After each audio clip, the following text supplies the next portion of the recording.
EP นี้เขาจะมาอัปเดตข่าวสารทางฝั่งไทยเรื่องของการส่งออกน้ำมันมาให้สปป.ลาวเพราะว่าตอนนี้ทางลาวถือว่าตื่นตระหนกตกใจกันทั่วประเทศ Time to share สวัสดีท่านผู้ชมกลับมาพบกับรายการTime to Shareสำหรับหัวข้อข่าวที่เราอยากจะนำเสนอในวันนี้ก็คือจะมาอัปเดตข่าวสารทางฝั่งไทยว่าจะมีการส่งน้ำมันมาให้สปป.ลาวคือเก่าบ่หรือว่าจะมีการงดตามข่าวที่ออกมาก่อนหน้านี้เพราะว่าตอนนี้ทางสปป.ลาวของเราถือว่าตื่นตระหนกและก็พากันแห่กักตุนน้ำมันค่อนข้างที่จะหลายซึ่งว่าสถานการณ์ก็ค่อนข้างที่จะน่าเป็นห่วงเนาะเดี๋ยวเราจะอัปเดตจากแฟนเพจของโหนกระแสของไทยซึ่งว่าเพิ่น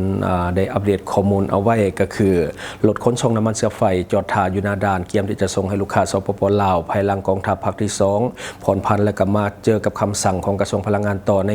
ในการงดส่งออกเนื่องจากว่าสถานการณ์ในตะวันออกกลางภายหลังที่กองทัพภาคที่2ได้มีการระงับการส่งออกน้ำมันเชื้อไฟตั้งแต่วันที่14ธันวาคม2025เป็นต้นมาและปัจจุบันกองทัพบกได้อนุมัติเรื่องของขอบแนวทางการควบคุมการส่งออกน้ำมันเชื้อไฟให้นอนอยู่ภายใต้เรื่องของมาตรการควบคุมที่เหมาะสมและก็รัดกุมตั้งแต่วันที่1มีนาคม2026ที่ผ่านมาล่าสุดในวันที่2มีนาปี2026ผู้สื่อข่าวได้ลงพื้นที่ติดตามบรรยากาศการส่งออกน้ำมันเชื้อไฟ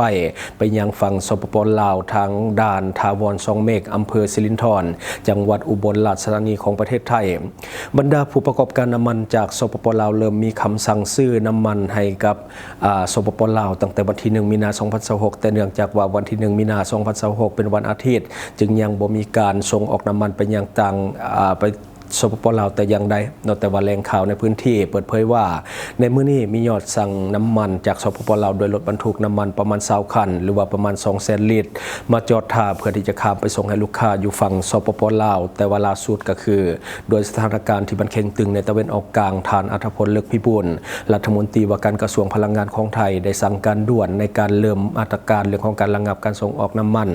พร้อมทั้งเปิดศูนย์เฝ้าระวังเรื่องของสถานการณ์ฉุกเฉินด้านพลังงานและก็เพื่อติดตามเหตุการณ์และก็ให้ทุกหน่วยงานประเมินผลกระทบเกียมแผนและก็มาตรการรองรับทั้งในส่วนของปริมาณน้ำมันสำรองและก็ด้านราคาจากคำสั่งดังกล่าวเหตุให้รถบรรทุกน้ำมันที่ว่าจอดท่าที่จะข้ามไปฝั่งสปป.ลาวต้องได้หันหัวกับบริษัทต้นทางแต่ก็ยังมีอีกบางส่วนที่จอดรอท่าคำสั่งจากบริษัทแม่ว่าจะให้ดำเนินการแนวใดต่อไปผู้สื่อข่าวได้อบรมกับพนักงานขับรถบรรทุกน้ำมันรายหนึ่งเปิดเผยว่าตนเองได้รับคำสั่งให้ไปส่งน้ำมันให้กับลูกค้าที่สปป.ลาวจึงเดินทางมาท่าจะข้ามด่านแต่ว่าถูกสั่งให้จอดท่าเนื่องจากว่ามีมาตรการของกระทรวงพลังงานตนเองเข้าใจทุกอย่างตั้งแต่การห้ามตั้งแต่เดือนธันวาคม2025เป็นต้นมาเนื่องจากยานว่าจะส่งไปยังประเทศที่3และก็ในครั้งนี้ที่ต้องสำรองน้ำมันไว้ในกรณีฉุกเฉินของประเทศส่วนตนเบิ่งว่าผลกระทบนี้น่าจะเริ่มหุนแห้งขึ้นเรื่อยๆเริ่มตั้งแต่ค่าน้ำมันที่สูงขึ้นจนถึงค่าของชีพจึงอยากขอให้รัฐบาลตึงราคาน้ำมันหรือว่าหาแหล่งน้ำมันสำรองให้เพียงพอต่อความต้องการของประชาชนส่วนเรื่องของที่จะส่งน้ำมันให้ลูกค้าสปป.ลาวหรือบ่นั่นตนเองบ่คัดยังเนาะเพราะว่าแค่เป็นคนขับรถและก็เฮ็ดตามหน้าที่เท่านั้นเนาะอันนี้ก็คือในของข่าวจากแฟนเพจโหนกระแสของประเทศไทยตอนนี้ข่าวมันออกมาหลายแง่หลายมุมหลายคนก็สับสนกับเรื่องของข่าวบางทีก็ให้ส่งออกบางทีก็บ่ให้ส่งออกคือแต่ละช่องทางนำเสนอข่าวก็แตกต่างกันไปบางแฟนเพจก็บอกว่าบ่ให้มีการส่งออก 100% แต่ว่าบางแฟนเพจพาว่าส่งออกได้บางส่วนแต่ว่าบางแฟนเพจก็คือบอกว่าส่งออกได้ปกติอันนี้ก็เลยว่าสับสนกับข่าวที่มันเกิดขึ้นฉะนั้นต้องได้ติดตามข่าวอย่างใกล้ชิดคือบางแหล่งข่าวบอกว่าส่งออกงดส่งออก 100%ไปอ่านบางข่าวมาแล้วก็สับสนคือกันว่ามันได้หรือบ่ได้แต่ว่าบางแหล่งข่าวตัวอย่างคืออยู่มุกดาหารกับแขวงสวรรณเขตสามารถส่งออกได้ปกติอันนี้ก็เลยว่าเฮ็ดให้สับสนเนาะก็คือเมื่อวานนี้ก็นำเสนอไปข่าวนึงมามื้อนี้ก็ข่าวออกมาอีกแบบนึงแต่สถานการณ์ความตื่นตระหนกเนาะยานน้ำมันขาดแคลนมันก็บ่ได้เกิดขึ้นเฉพาะแต่ในลาวอยู่ประเทศไทยก็เกิดขึ้นเช่นเดียวกันมันก็มีบางพื้นที่ที่เขาเจ้าก็แห่ไปกักตุนน้ำมันบ่ต่างหยังกับสปป.ลาวของเฮาเนื่องจากว่าสถานการณ์เรื่องของความตึงเครียดในเขตตะวันออกกลางและก็ช่องฮอร์มุซที่ว่าจะถูกปิดเนาะเหตุให้หลายคนตื่นตระหนกประเทศไทยก็มีการแห่ใส่น้ำมันคือกันบ่ต่างหยังกับสปป.ลาวของเฮาเบิ่งจากข่าวทางการของลาวพัดบอกว่ายังส่งมาให้ปกติเนาะก็คือทางไทยจะยังส่งน้ำมันมาให้สปป.ลาวปกติเนื่องจากว่าลาวได้มีความจำเป็น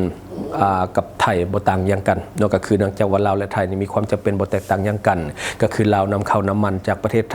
ทยนำเข้าไฟฟ้าจากสปป.ลาวแต่ทั้งนี้ทั้งนั้นอย่าประมาทกับสถานการณ์ในตอนนี้เอารถเอารางไปเติมไว้ก็ดีคือกัน เพราะว่าถึงตอนนี้มันอาจจะบ่ขาดเนาะแต่ว่าถ้าสถานการณ์ในตะวันออกกลางมันยังตึงเครียดและก็ยืนเยื้อยาวนานสถานการณ์น้ำมันนี่อาจจะตึงเครียดบ่ต่างอย่างกับในช่วงโควิดที่ผ่านมาและบัดนี้เฮามาอัปเดตอีก1-2 ทางก็คืออัปเดตจากช่อง74ของประเทศไทยเนาะถือว่าเป็นสำนักข่าวที่เชื่อถือได้กระทรวงพลังงานได้มีการปรับเปลี่ยนเรื่องของการซื้อน้ำมันจากฝั่งแอฟริกาตะวันตกและก็อเมริกาภายหลังมีการสู้รบในตะวันออกกลาง2แคมป์ฮอร์มุซก็มีการกะเกียมที่จะปิดและก็เปิดเผยมาตรการเรื่องของการระงับการส่งออกน้ำมันแต่ว่ายังต้องส่งให้กับสปป.ลาวบางส่วนแต่จะเข้มงวดบ่ให้มีการส่งไปยังประเทศที่3ซึ่งหมายถึงประเทศกัมพูชาในวันที่2มีนาคม2026ท่านอัธพลเลิกพิบูลรัฐมนตรีว่าการกระทรวงพลังงานของไทยได้เปิดเผยว่าภายหลังเปิดและก็จัดกองประชุมศูนย์เฝ้าระวังสถานการณ์ฉุกเฉินด้านพลังงานเพื่อติดตามสถานการณ์ความบ่สงบในตะวันออกกลางถึงว่า2แคบฮอร์มุซจะยังบ่ถูกปิด 100% แต่ว่าสถานการณ์เรื่องของราคาน้ำมันในตลาดโลกยังคงผันผวนในระดับที่สูงขึ้นเฉลี่ยอยู่ที่ประมาณ 75-85 ดอลลาร์สหรัฐต่อบาร์เรลเพื่อก็คือเพิ่มขึ้น 7% หากจำเป็นต้องได้ตึงราคาน้ำมันขายย่อยภายในประเทศไทยแม้นจะสามารถใช้มาตรการเรื่องของกองทุนน้ำมันเชื้อไฟเข้ามาสดเสยทั้งนี้สถานการณ์กองทุนน้ำมันเชื้อไฟณวันที่1มีนาคม2026กองทุนน้ำมันเชื้อไฟเป็นบวกอยู่ที่ 2,459 ล้านบาทส่วนแผนการนำเข้าน้ำมันเชื้อไฟ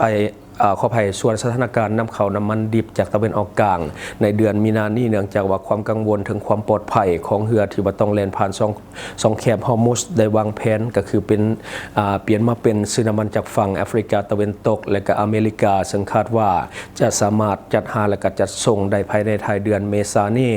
ส่วนมาตรการเรื่องของการระงับส่งออกน้ำมันสำหรับสำรองใส่เพื่อความมั่นคงภายในประเทศจะยกเว้นประเทศสปป.ลาวโดยจะยังส่งน้ำมันให้บางส่วนเนื่องจากไทยยังคงพึ่งพาพลังงานจากสปป.ลาวแต่จะเข้มงวดบ่ให้มีการส่งต่อไปยังประเทศที่3และก็บางประเทศที่มีสัญญาซื้อขายก่อนหน้านี้รวมทั้งจะดำเนินการตรวจสอบและก็ขอความร่วมมือจากผู้ค้าน้ำมันบ่ให้มีการกักตุนน้ำมันเกินความเป็นจริงส่วนแก๊สหุงต้มหรือว่า LPG ในขณะนี้ยังบ่ทันได้รับผลกระทบในส่วนของเดือนเมษา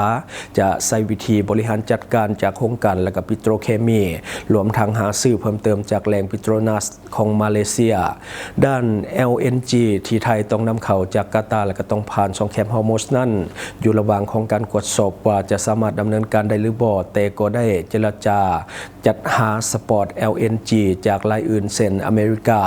รวมทั้งการพิจารณาการเลื่อนแผนของการซ่อมแปลงบำรุงเพื่อลดผลกระทบทั้งนี้การจัดหาสปอร์ต LNG อาจจะมีราคาที่สูงกว่าที่ทางคณะกรรมการกำกับกิจการพลังงานกำหนดและก็อาจจะกระทบต่อราคาของพวกแก๊สก็คือกระทรวงพลังงานจะบริหารจัดการอย่างเต็มที่เพื่อบ่ให้กระทบต่อปริมาณสำรองและก็ราคา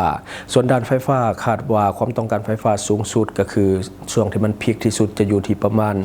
36,000 เมกะวัตต์และก็จะเกิดขึ้นในช่วงท้ายเดือนเมษายนการไฟฟ้าฝ่ายผลิตแห่งประเทศไทยจะบริหารจัดการเรื่องของการใส่เสื้อไฟให้มีประสิทธิภาพและก็เพียงพอเช่นเพิ่มการผลิตไฟฟ้าจากโรงงานไฟฟ้าพลังงานน้ำเพิ่มกำลังการผลิตไฟฟ้าจากถ่านหินรวมทั้งจะบ่มีการหยุดซ่อมแปลงบำรุงโรงงานไฟฟ้า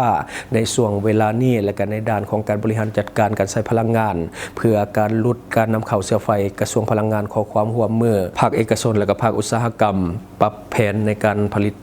สินค้าให้เหมาะสมและก็ลดการนำใช้พลังงานให้หลายที่สุดกระทรวงพลังงานขอยืนยันว่าจะดำเนินทุกมาตรการทางการจัดหาปริมาณสำรองน้ำมันก๊าซหุงต้ม LPG ไฟฟ้าเพื่อให้เพียงพอกับความต้องการในประเทศในช่วงที่ยังคงเกิดความบ่สงบในตะวันออกกลางส่วนด้านราคาน้ำมันก็จะใช้มาตรการกองทุนน้ำมันเชื้อไฟเข้าช่วยเพื่อลดผลกระทบกับประชาชนกระทรวงพลังงานยังคงติดตามสถานการณ์อย่างต่อเนื่องและขอความร่วมมือจากภาคเอกชนให้ใช้พลังงานให้เกิดประสิทธิภาพสูงสุดรวมทั้งขอให้หน่วยงานภาครัฐในการลดการใช้พลังงานและก็ขอความร่วมมือจากภาคประชาชนให้ใช้พลังงานอย่างประหยัดและก็ใช้รถสาธารณะเพื่อลดผ่อนการนำเข้าพลังงานให้ได้หลายที่สุดเนาะอันนี้ก็คือในของข่าวจากช่อง74ของไทยก็ยืนยันว่าจะมีการส่งน้ำมันมาให้สปป.ลาวเป็นปกติในบางส่วนสรุปก็คือยังส่งมาให้ตามที่ข่าวออกทางฝั่งลาวเนาะก็คือกระทรวงอุตสาหกรรมและการค้าได้แจ้งออกมาเป็นลายลักษณ์อักษรก็คือจะ มีการนำเข้าจากประเทศไทยเป็นปกติฉะนั้นกรุณาติดตามข่าวสารจากช่องทางที่เชื่อถือได้และก็อย่าตื่นตระหนกตกใจจนเกินไปเพราะตอนนี้ทางไทยก็ยืนยันว่าจะส่งน้ำมันมาให้สปปลาวปกติและทางลาวก็ได้ออกมาแจ้งเป็นปกติแล้วว่าจะมีการนำเข้าคือเก่าเนาะอันนี้คือสิ่งที่เราเก็บมาเล่าสู่ฟังหวังว่าท่านจะได้รับสาระดีๆสำหรับท่านที่ว่าเบิ่งรายการเฮาอยู่คิดเห็นจังไดกับสิ่งที่มานำเสนอไปก็อย่าลืมฝากไว้ภายใต้คอมเมนต์ของเฮาและข้าพเจ้าจะเข้าไปอ่านด้วยตนเองขอขอบใจสนใจโฆษณาประชาสัมพันธ์ธุรกิจและผลิตภัณฑ์ของท่านผ่านรายการของเฮาสนใจติดต่อตามข้อมูลที่ขึ้นหน้าจอในปัจจุบันได้เลย